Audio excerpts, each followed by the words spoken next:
Ambassador. I'll take that across to our other guests on the panel as well. But let me introduce some piece of information that is coming our way regarding this talks. Multiple media reports suggest that Iran may have used decoy aircraft to transport its delegations to Islamabad for high-stakes talks with the United States. Now, the reports claim only one aircraft carried the actual negotiators amid fears of a potential attack targeting the delegation. Mr. Srivastava, very interesting perspective over here. The Iranians, these are as per reports, though unconfirmed, but there are multiple media reports stating that the Iranian delegations may have used decoy aircrafts because they fear for the safety of the delegation. And we have been seeing since the start of the war, there have been targeted assassinations throughout. If one rung of leadership crops up, the US and Israel make sure that they are eliminated and then the next come in. So, the decentralized structure of the Iranian regime has in fact benefited because of this. But when we are looking at this delegation, Mr. Srivastava, they are afraid. They put in decoys in place because, like the ambassador pointed out, there is another party to this entire war, and the biggest party, which is Israel. They started this war, they started the airstrikes, but they have refused to join the ceasefire talks. And we saw that banter between the Israeli official and the Pakistani minister as well, which goes on to show how Israel is quote unquote not trusting of Pakistan. So, Mr. Srivastava, how do you look at these negotiatings or these Islamabad talks then progressing further if one part of the warring faction has not come to the table? How can you expect the hostilities to stop? Well, Shivani, first of all, a very good morning to you. Good morning to Ambassador Fabian sir and to all the viewers. I think these talks are going to be very crucial, very significant. And as I've been saying that wisdom appears to be prevailing now. And it is hoped and also it is so significant not only for the people of Iran and also for people of Israel and the West Asian region, as well as the people across the world when they are facing a severe energy crisis because of this. All of them would be wishing and praying that these talks succeed and wisdom continues prevailing in these negotiations too.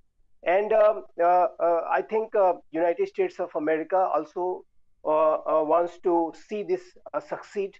And on the other side, Iranian side too, would like to have a respite of from this kind of hostilities, and they have suffered enormously. And United States of America and Israel, they have decimated and destroyed and a lot of Iranian Islamic regime's capabilities and resources, and whatever they were having on the surface, all of them have been destroyed. So I think Iranian imperatives are also very much there to see these talks succeed.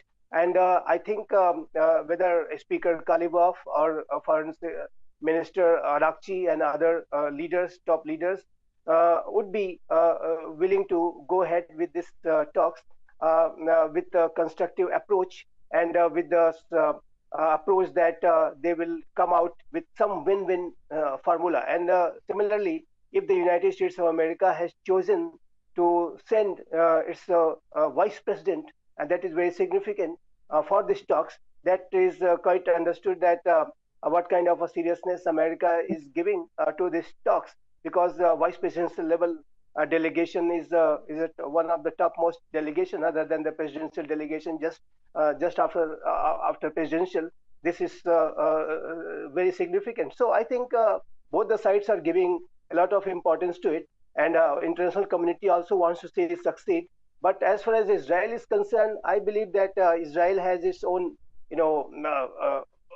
considerations with regard to this, and they do not trust Pakistan. That is quite clear. The kind of exchanges you saw between Asif Khwaja and the Israeli side reacted harshly to the comment made by Asif Khwaja. That shows that what kind of a deep mistrust Pakistan and Israel have with each other, and that is one of the reason why this venue was not suitable for Israel to come, because even Pakistan does not recognize Israel even at this point of time.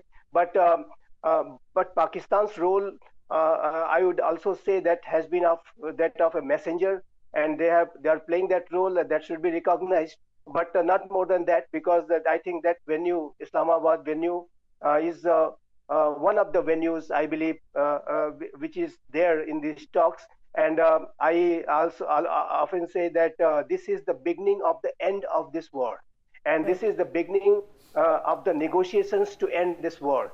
And Okay. that beginning has been made in Islamabad. That is good, but there may be some other venues too when Israel joins it, and I believe that Israel will have to join it because Right, Mr. let me say Srivastava. So the very clearly. beginning, so this is the beginning of the talks that you say, the beginning of the end of the war.